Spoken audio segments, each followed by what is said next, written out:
Dobar dan. Good afternoon, brothers and sisters.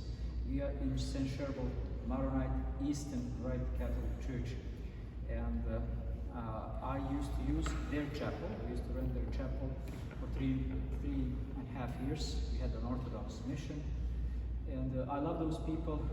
We are not in communion because Orthodox and Catholic churches are not in communion, but I love them. They are my friends. Ne služimo zajedno, jer katolici pravoslavci još uvijek nas služe zajedno, ali volim ih i želim da nam nešto kažu o njihovoj duhovnosti. I would like to ask Brother George, who I know for a good number of years, at least 6 years, to tell us about spirituality. Brother George is a cousin of Father Sherbal. On je rođak moga prijatelja Osa Sherbala. So, Maronite Rite, St. Sherbal, St. Maron, briefly, in 5 to 7 minutes to say something, and I will translate everything you say in Montenegrin language. Znači sve prevesti na crnogorski jezik što ti budeš rekao. Thank you, Father. So Saint Maron, Sveti Maron, or as we call him, Mar Marun, was our forefather. Bio je njihov sveti otac, znači otac prvih vjekova. And as you know, the Kao što church, znamo, crkva, Maronite Church is named after Mar Marun. Maronitska crkva se prozvala po Svetom Marunu. And contrary to how churches are usually named by their language, we are named after our father, Maron, therefore Maronite. Kao što se crkve nazivaju po jezicima nekada nepravilno, oni su se prozvali po njihovom osnivaču Marunu, koji je osnovao obred. So Mar Marun lived around the years 400, so very early on. U 5. vijeku je živio Sveti Marun, u 400 neke godine. And he lived a very simple spirituality which resembles a lot the spirituality of the desert fathers. On je živio veoma jednostavnom duhovnošću koja liči na duhovnost otaca pustinjaka. And so he was a Syriac priest. So On je bio sirijski sveštenik.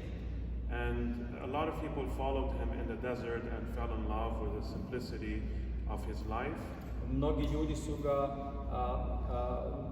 su išli njegovim putem u pustinji i zavoljeli su njegov jednostavan način života, duhovnog života.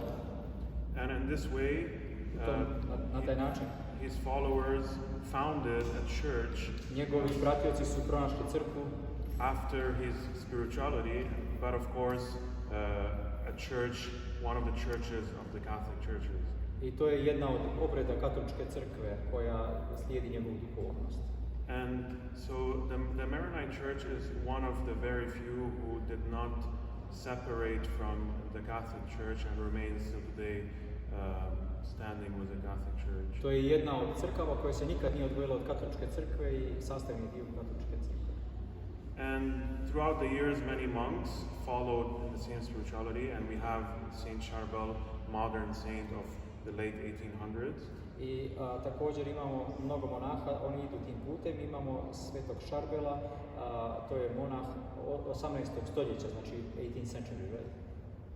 Yes, late 1800s. So Znači kraj 19. stoljeća, znači kasne 1800 i neke godine.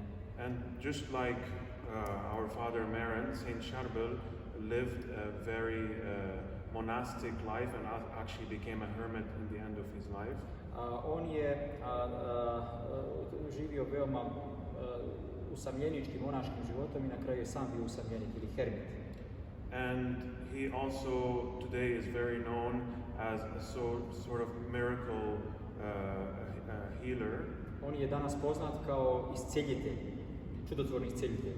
So a lot of people come to this church and many places, sanctuaries of Saint Charbel, to receive healings. Mnogi ljudi dolaze u ovo mjesto tražeći iscijeljenje. And one very famous thing Saint Charbel said when he entered the monastery. Nešto što je veoma bitno što je Sveti Šerbal rekao kad je ušao u manastir. His superior asked him, "What are you coming to do in the monastery?" And Saint Charbel said, "I came for the glory of God and the salvation of my soul." Zašto si došao u manastir? A on je rekao, ja sam došao zbog slave Božije i zbog spasenja duše moje. And so us Maronites today follow the same spirituality. Oni Maroniti danas nasljeđuju isti pravac duhovnosti. And as you can see, everything very simple. Sve je krajnje jednostavno, kamenje, rocks, wood, everything is drvo, kedri livanjski, odnosno livanjsko drvo, sidero, glebano, kedri livanjski koji imamo u psalmu. Yes.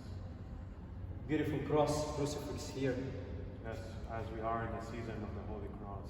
Zato što smo sada baš u tom vremenu časnog krsta. Before we conclude, message to our listeners, something you would like to say. I know ecumenism is very important, love is very important. I talk to people who I disagree politically, who I disagree dogmatically, but I love people. Something you would like to address, the last message to our viewers. Yes. I think in these difficult times we're living, U ovo teško vrijeme u kome živimo, people like to call it the end times, and maybe it's right. On misli da su i mnogi ljudi misle da su to krajnja vremena, završetak vremena, posljednja vremena. I think it's a call for all of us Christians to come together, because alone we cannot fight what we're going through. To je poziv svima nama hrišćanima da se sjedinimo, jer zajedno, ako smo zajedno smo jači, a sami smo nemoćni. So I think that's the opportunity for us to reconsider the past and move into a brighter future where we can fight as one military command rather than many divided. Brat misli da je bolje da jednostavno pogledamo, preslišamo prošlost i zajedno da koračamo i da budemo pod jednom komandom. To je njegovo mišljenje. Dear brother, thank you so much. It was joy working with you and using your chapel when we had the church. Lijepo nam je bilo koristiti njihovu kapelu kad smo rentali, imali smo pravoslavnu misiju, we had an Orthodox mission, and I love my friends. I pray for them. May God be with you. Bog te blagoslovio. Amin.